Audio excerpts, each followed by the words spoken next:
नमस्कार दोस्तों जियो financial services limited इसके क्वार्टर 3 के नंबर माफ़ कीजिएगा क्वार्टर 4 के नंबर्स आ चुके हैं। कैसे रहे हैं नंबर दोस्तों, ये देखना बहुत ज़रूरी है। तो देखिए, आपको बता दूं मैं, यहाँ पे जो भी आपको नंबर देखने को मिलेगा वो कंसोलिडेटेड फाइनेंशियल रिजल्ट है दोस्तों। सबसे पहले उसके ऊपर चर्चा करेंगे हम। और नंबर जो है करोड़ में है तो हमें ज़्यादा ध्यान, हमको ज़्यादा परेशानी नहीं होनी चाहिए। देखिए, सबसे पहले बात कर लेते हैं हम किसकी, रेवेन्यू फ्रॉम ऑपरेशन की। और सबसे बड़ा कहाँ से आता है दोस्तों पैसा, इंटरेस्ट इनकम से, 280 करोड़ रुपीस। ठीक है, जो एक साल पहले 937 करोड़ था। डिविडेंड इनकम देखेंगे तो भैया ये 2 क्वार्टर से तो नहीं मिल रहा है।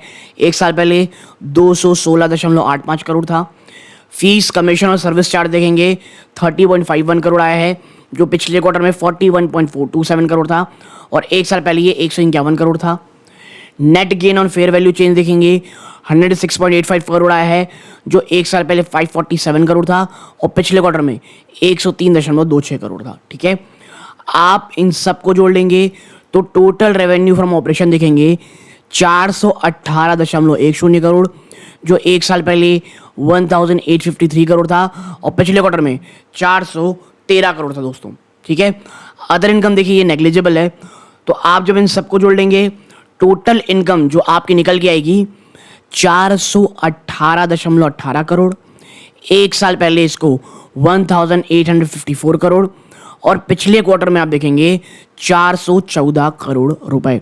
यानी कि आपका टोटल इनकम क्वार्टर दर क्वार्टर बेस पे तो ये एक फ्लैट सा ही रहा है दोस्तों, और साल दर साल में तो भयंकर गिरावट है ये।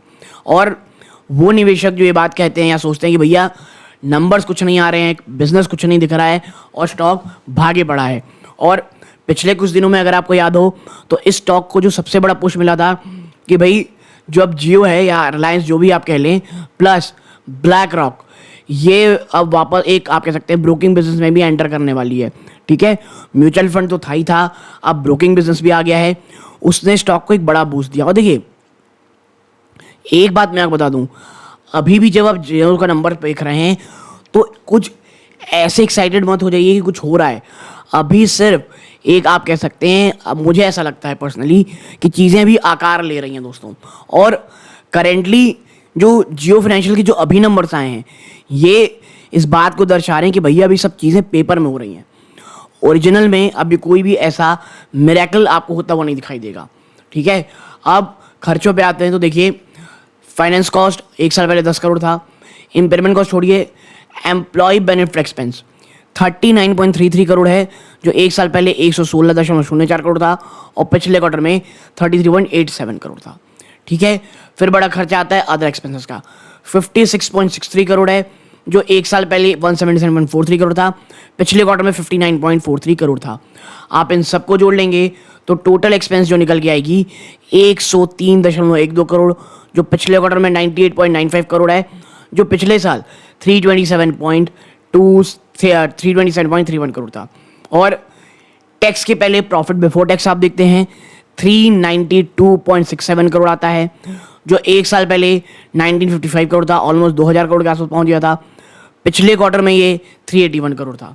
और जब हम सारे टैक्सेस को मिला करके प्रॉफिट फॉर द पीरियड देखते हैं दोस्तों, ठीक है, या हमको जो कहना चाहिए कि भैया total comprehensive income for the year की पीरियड, और ईयर कह सकते हैं आप, वो कितना आया है, तो वो कंपनी का आया है, आप देखें 1 second, total comprehensive profit for the period आप कह सकते हैं, प्रॉफिट फॉर द पीरियड आप कह सकते हैं 310 करोड़ का, जो एक साल पहले 293 करोड़ था और एक आप कह सकते हैं साल पहले 1604 करोड़ था। ठीक है, क्वार्टर बढ़ोतरी, बट ये मोर और लेस फ्लैटिश नंबर है। अब अदर कॉम्प्रिहेंसिव इनकम देखेंगे तो आप यहाँ पाएंगे कि भाई income tax relating to above items, ठीक है, और रीमेजरमेंट गेन और loss of the defined plan, और ये equity income through CCI OCI दोस्तों, उस सब में आप देखेंगे तो कंपनी कुछ आपको यहाँ पे चीज़ें दिखाएंगी, और जिसके कारण आपका जो total comprehensive income for the period निकल के आएगा वो आएगा इतना भयंकर किस्म का।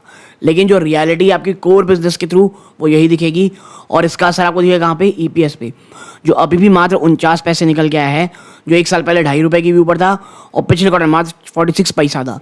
ठीक है, तो ओवर आप देखेंगे तो कहीं से भी आपको कुछ ऐसा एंथुजियास्टिक नंबर देखने को नहीं मिल जाएगा जिसको आपको लगे भाई साहब ये तो बहुत ज़्यादा वाव है। क्योंकि अभी भी मैं आपको बता रहा हूँ, कंपनी जो है ऑन पेपर्स में ही चीज़ों को दिखा रही हैं, ठीक है। अगर हम नीचे चलते हैं तो हमको कुछ ऐसा भी नहीं दिखता इसमें जो हमको ऐसा जो बताने लायक हो, या बिजनेस वाइज जब भी कोई चीज़ें यहाँ पे एक्यूमुलेट हो रही हूँ, ठीक है। और अगर हम नीचे जाते हैं तो भाई कंपनी अपना स्टैंड अलोन नंबर देगी, बट मोर और लेस मुझे जो लगता है वो ऑलरेडी चीज़ें हो गई हैं, ठीक है। और अगर हम नीचे चलते देखने के लिए क्या कुछ चीज़ें बच गई हैं जो यहाँ पे हमको डिस्कस करनी है, तो भाई ये कंपनी का क्या है, स्टैंड अलोन नंबर है दोस्तों, ठीक है। स्टैंड अलोन यहाँ पर आपको नंबर दिखाई दे रहे हैं, तो कोई ऐसा बहुत बड़ा चेंजेस आपको देखने को नहीं मिलेंगे, ठीक है। अगर हम ऊपर चलें क्या कुछ और भी, 1 सेकेंड, अगर हम नीचे चलते हैं कुछ और कंपनी ने कुछ छोड़ा है जो हमें जानना चाहिए, तो भाई ऐसा और कुछ भी नहीं है, ठीक है। और ऊपर भी कंपनी ने कहा है कि देखिए कंपनी के पास जो सब्सिडरीज हैं वो भी देखिए इंक्लूड, इसमें जो रिपोर्ट निकल गई है, annual financial of the following subsidiaries, ठीक है। Reliance industrial investment holding limited, insurance broking finance limited दोस्तों, जो पहले रिलायंस रिटेल फाइनेंस लिमिटेड थी, जियो पेमेंट सोल्यूशंस है, जियो लीजिंग सर्विस लिमिटेड है, जियो इंफ्रास्ट्रक्चर मैनेजमेंट सर्विस है, जियो पेमेंट बैंक लिमिटेड है, ठीक है, सर्विस होल्डिंग, पेट्रोलियम ट्रस्ट, ये तमाम चीज़ों के साथ है दोस्तों, ठीक है भाई।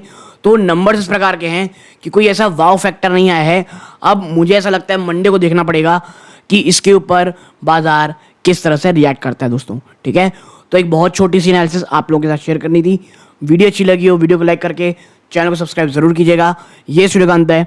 जय हिंद दोस्तों।